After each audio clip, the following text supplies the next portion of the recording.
মানুষ জুমার নামাজ পড়তে যায়, সাপ্তাহিক নামাজ, কিন্তু মানুষকে জানানো হয় না জুমার নামাজের আকীদা কি, জুমার নামাজের উদ্দেশ্য কি, জুমার নামাজ সহি হওয়ার শর্ত কি, মানুষকে জানানো হয় নাই।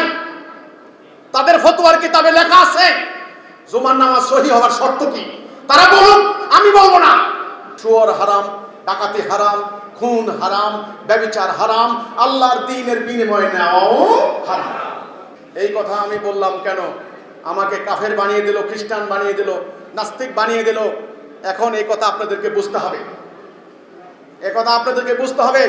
দ্বীনের বিনিময়ে নেওয়া বন্ধ করেন, ধর্মের নামে স্বার্থ উদ্ধার করা বন্ধ করেন, দেখবেন ইসলামের প্রকৃত চেহারা আপনাদের সামনে চলে আসবে ইনশাআল্লাহ। আমার বিরুদ্ধে নানান ধরনের অপপ্রচার হচ্ছে। এই নন্দীপাড়া বাসাবো, এখানে এই বাসাবো এলাকায় আমার এলাকার মানুষ অনেক থাকেন, আমাকে চেনেন, আমার ফ্যামিলির লোক থাকেন অনেকে এই বাসাবো এলাকায়।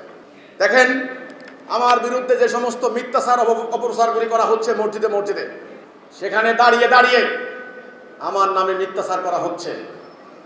আমরা নাকি ইসলামকে ধ্বংস করতে দাঁড়িয়েছি, না, আমরা ইসলাম প্রতিষ্ঠা করতে দাঁড়িয়েছি, আমরা আল্লাহর দ্বীন প্রতিষ্ঠা করতে দাঁড়িয়েছি।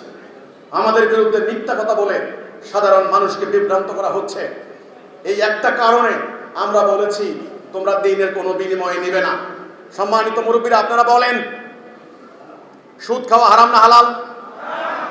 ব্যভিচার করা, ডাকাতি করা, জিনা করা হারাম, শুয়োর খাওয়া, আপনারা জানেন না এগুলি?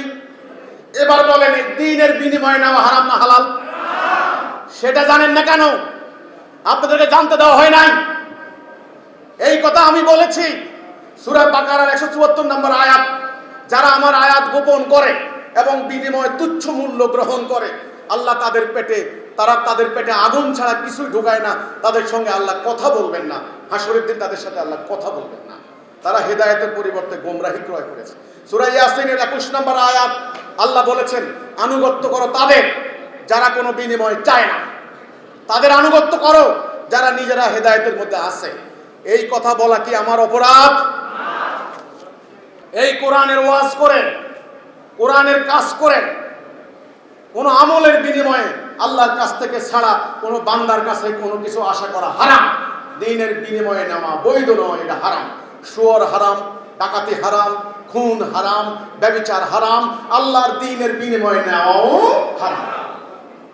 আমাদেরকে কিছু জানতে দিয়েছে, কিছু জানতে দেওয়া হয় নাই। এই কথা আমি বললাম কেন? আমাকে কাফের বানিয়ে দিল, খ্রিস্টান বানিয়ে দিল, নাস্তিক বানিয়ে দিল। এখন এই কথা আপনাদেরকে বুঝতে হবে, এই কথা আপনাদেরকে বুঝতে হবে। দ্বীনের বিনিময়ে নেওয়া বন্ধ করেন, ধর্মের নামে স্বার্থ উদ্ধার করা বন্ধ করেন, দেখবেন ইসলামের প্রকৃত চেহারা আপনাদের সামনে চলে আসবে ইনশাআল্লাহ। টাকার বিনিময়ে ওয়াজ বন্ধ করেন, টাকার বিনিময়ে ধর্মীয় অন্যান্য কার্যক্রম বন্ধ করে দেন, দেখবেন ইসলামের প্রকৃত আলোচনা আপনাদের সামনে চলে আসবে। এই কথা বললাম কেন? আমাকে কাফের বানিয়ে দিয়েছে। তো আমি আপনাদেরকে বলতে চাই, যারা আমাদের সাথে ঐক্যবদ্ধ হবেন, এই ফরমটা আপনাদের হাতে আছে। আপনারা দেখবেন এখানে দুটি অংশ। এই একটা অংশ হলো নিচের অংশ, আপনার ঠিকানা।